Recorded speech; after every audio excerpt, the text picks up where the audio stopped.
थोडे टाक. बास कर बास कर बास. काय केलं आपण? माती टाकले, पाणी आहे. आता गाळण प्रक्रिया बघायची आहे. आपल्याकडे साहित्य नाही तर आपण पर्यायी साहित्य बनवतोय. म्हणजे काय, मी बाटली घेतले. आता या बाटलीचा आपल्याला नळसाळा पण करता येते आणि ग्लास पण करता येतो.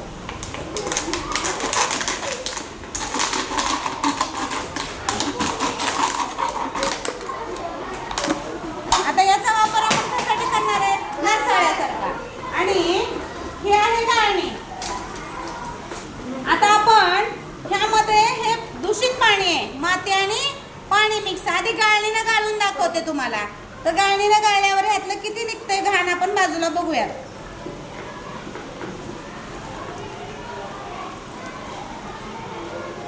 तर इथं निघाली काही प्रमाणात, पण पाणी शुद्ध झालं का? नाही झालं. माती राहिलेलीच आहे यामध्ये. मग आता आपण याला शुद्ध करण्यासाठी कशाचा वापर करणार आहोत? गालन कागदाचा. इथं आहे माझ्याकडे. काय आहे हा? गालन कागद. म्हणजे टिश्यू पेपर आपण यूज करू शकतो. दिसतोय? तर आता बघूया. हे ग्लास धुवून दिलं, मिसळून दे. आता काय केलं मी? या ग्लासामध्ये हे पाणी काढून घेते, कारण आपल्याला गालन करायला हेच बाटली वापरायची आहे ना. हे आहे तसंच पाणी, हे शुद्ध आहे. आता हे पाणी सगळं आपण ह्यात काढून घेतलं, बरोबर आहे. आता हे माझ्याकडे नळसाळ्यासारखं काम करेल आणि हा खालचा ग्लास, बरोबर आहे. आता जे पाणी गाळणीतून निघालेलं पाणी आहे त्यात किती घाण निघते, आपण गालन कागदाचा उपयोग करून करूयात. हा गालन कागद आहे, बरोबर आहे. ह्याला आपण 4 फोल्ड करायचे असे. ह्याला गोल पण केलं जाऊ शकतं, पण सध्या 4 फोल्ड केले का. आणि आपण जशी घडी घालतो की नाही, अशी घडी घालून ह्यात ठेवायचं. ओके.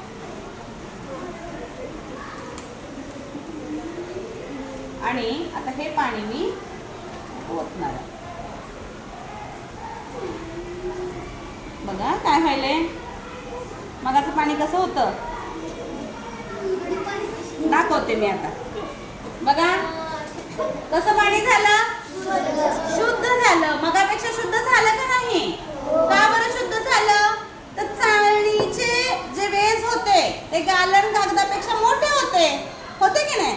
म्हणून यामध्ये काय झालं, जास्त घाण पाण्यासोबत गेली. पण गालन कागदाचा वापर करून जर आपण गाळत गेलो तर ती घाण कुठं अडकणार आहे? गालन कागदामध्ये अडकणार आहे. म्हणजे गालन कागद पण कशाचं काम करायला आहे?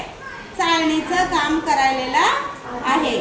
आता ह्यामध्ये आपल्याला 2 प्रकारे, आता हे गाळण केलं, पाणी पडत राहणार आहे. ओके. मगापेक्षा पाणी किती शुद्ध आहे की नाही? मगा किती काळं पाणी होतं का नाही? पण आता पाणी शुद्ध झालेलं आहे. जी घाण आहे ती कुठे जमा झाली? गालन कागदाच्या वर. हे काय आहे माहिती का? हे काय आहे? तुरटी आहे. मग आता या तुरटीचा वापर करून सुद्धा आपल्याला पाण्यातली घाण बाजूला काढता येते. म्हणजेच जर आपण पाण्यामध्ये तुरटी फिरवली तर तिथे काय होतं? अवसादन. काय होतं? अवसादन. म्हणजे जी घाण आहे ती कुठे जमा होणार आहे? तळाशी जमा होणार आहे. आणि उरलेलं पाणी आपण निवळून बाजूला काढू शकतो. आता आपल्याला ह्यात अवसादन करायला अजून पाणी आहे, हे कळालं सगळ्यांना. शुद्ध पाणी झालेलं. आता याच पाण्याचं आपण अवसादन करूयात.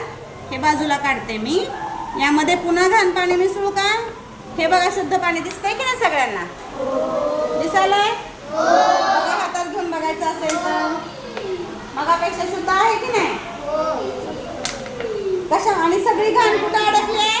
हो का, गालन कागदात अडकले. दिसते का? हो का, दिसायलंय का? आणि काय करायले? पुन्हा घाण पाणी थोडं ओतायले. मगाचं पाणी होतं की नाही घाण आपलं, ओतलं का? आता तुरटी घेतली आहे. काय करायचं? तुरटी या पाण्यामध्ये विरघळवायची.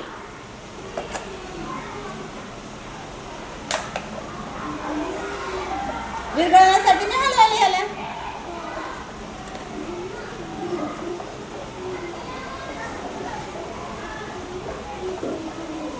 विरघळती का नाही अशी? अशी विरघळती. आणि आता ह्यातल्या पाण्याला काय करते आपण थोड्या वेळानं बघूया.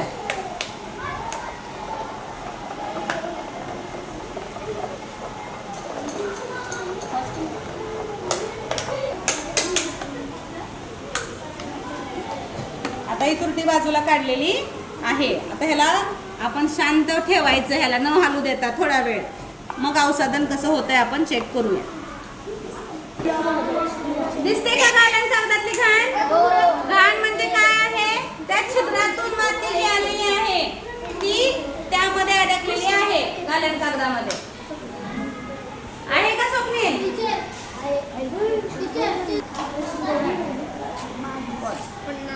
हे बघा मगापेक्षा अजून थोडं शुद्ध झाले की नाही? कोणती प्रक्रिया व्हायले? औषधन. काय व्हायले? खाली चालले. थांबा थोड्या वेळ थांबा. बघा सगळं औषधन होतं तिथं.